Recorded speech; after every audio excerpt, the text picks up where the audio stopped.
네, 여러분 반갑습니다. 새벽 공부 세공입니다. 오늘은 이제 모음 동화에 대해서 알아볼 건데요. 모음 동화는 내용이 별로 없어요. 그래서 교과서에도 안 실려 있는 경우가 많기 때문에 그냥 이런 게 있다 정도로 아시면 되겠고, 막 이렇게 중요한 내용은 아니니까요. 그냥 기본적으로 그게 왜 일어나는지에 대한 원리라든가 사례들이 어떠한 것이 있다라고 하는 것 정도, 그런 어떤 특성을 지닌다라고 하는 것 정도만 그냥 한번 들어서 간단하게만 기억하시면 되겠습니다. 자, 그럼 바로 살펴볼 수 있도록 살펴보도록 하죠. 자, 이제 이 모음 동화에서 이모음 역행동화라고 알고 있는데, 여기 보시면 이모음 역행동화라고도 얘기하고 전설모음화라고도 얘기를 해요. 근데 이게 왜 이모음 역행동화 전설모음화라고 얘기하는지를 알아야 되는데요. 우선 개념을 먼저 한번 잠깐 보면, 앞 음절의 아, 어, 오, 왜의 모음이 뒷 음절의 전설모음 이가 오면 이에 끌린다는 얘기는 이것에 영향을 받는다는 얘기죠. 이에 영향을 받아서 에, 왜 위로 변하는 현상이다. 그래서 표준 표기와 발음으로 인정하지 않는다. 이게 중요하죠. 이모음 역행동화는 표준 발음이나 표기에 해당하지 않아요. 그러니까 이걸 인정하지 않는다라고 하는 거 기억하시면 되겠고, 그러니까 이론은 그냥 발음상의 편의 때문에 이런 일이 일어날 수 있다라고 하는 것 뿐이지, 이게 표준어로 받아들여지진 않기 때문에 잘 다루지는 않습니다.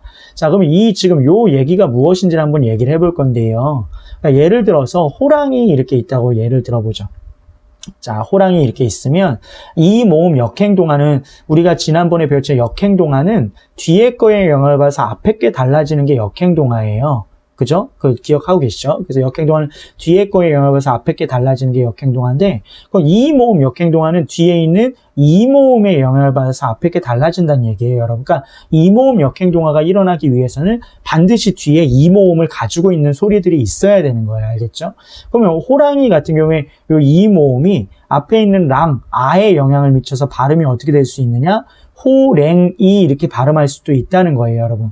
그러니까 할머니나 할아버지들이 호랭이 이렇게 하는 얘기 들어봤을 건데, 그런 건가 이 모음 역행동화의 사례라고 보면 되겠죠. 근데 호랭이 이게 표준 발음이나 표준 표기는 아니잖아요. 그러니까 이게 표준어로 인정하지는 않는다.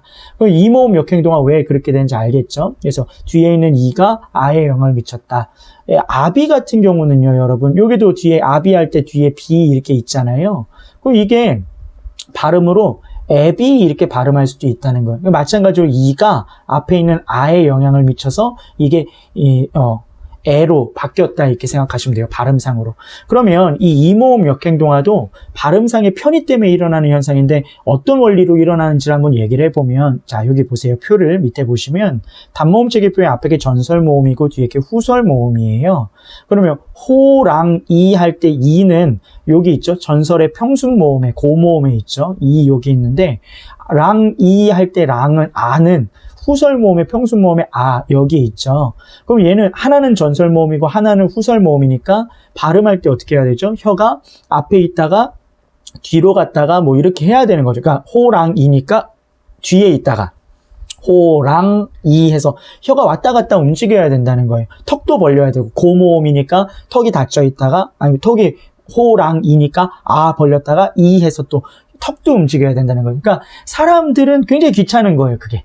그죠? 혀를 움직이거나 턱을 벌리는 것조차도 굉장히 귀찮아 한다는 거죠. 그래서 그것에 이제 앞에 있는 이 모음이, 그러니까 그 호랑이 할 때 이가 뒤에 앞에 있는 아에 영향을 미쳐서 아가 뭘로 바뀐다? 같은 라인에 있는 에로 바뀐다 이 얘기예요. 그래서 호랭이 이렇게 되는 거죠. 아비 할 때도 마찬가지로 아비 할 때 이가 여기 있고 아가 여기 있어서 아비, 애비 이렇게 되는 거고, 애미 같은 경우는 어미를 애미 이럴 수 있어요. 요 애가 아니죠. 애미 이렇게 발음하기도 하는데, 여기 보세요. 어미 할 때 이가 여기 있고, 자, 어는 여기 있는데, 얘가 마찬가지로 어에 영향을 미쳐서 어가 전설모음의 에로 바뀐다는 거죠. 뭔 말인지 아셨죠, 여러분? 이게 원리예요. 그러니까 후설모음이었던 게 전설모음으로 바뀐다고 해서 전설모음화, 전설모음이 됐다 해서 전설모음화라고도 얘기를 하는 거예요. 간단하죠, 여러분? 그래서 요 이모음 역행동화는 항상 뒤에 있는 이모음들이, 손잡이 할 때 이, 어미 할 때 이, 아지랑이 할 때 이, 잡히다 할 때 이, 그다음에 먹이다 할 때 이 해서 뒤에 있는 이 모음이 앞에 있는 소리들의 영향을 비해서 앞에 있는 소리들이 전부 다 전설 모음으로 바뀐다. 이 모음 역행동화, 이 모음이 역행동화를 했다.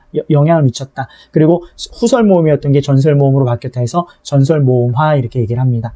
자, 그래서 이렇게 알아두시면 되겠고요.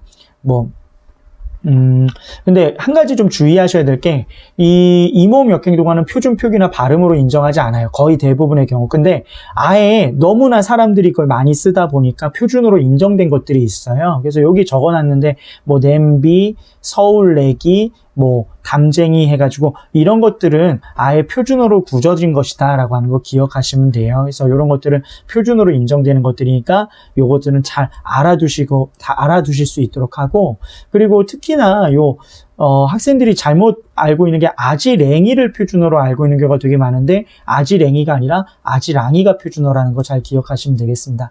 대략적으로 이 모음 역행동화 이해가 되시죠? 그래서 이런 내용들이다 라고 하는 거 알아두시면 되겠습니다. 자, 그럼 오늘은 여기까지 하고요. 다음 시간에는 이제 교체현상, 그러니까 동화현상의 마지막이기도 하고 교체현상의 마지막이기도 한 이 국외음화에 대해서 알아보도록 하겠습니다. 자, 고생하셨습니다.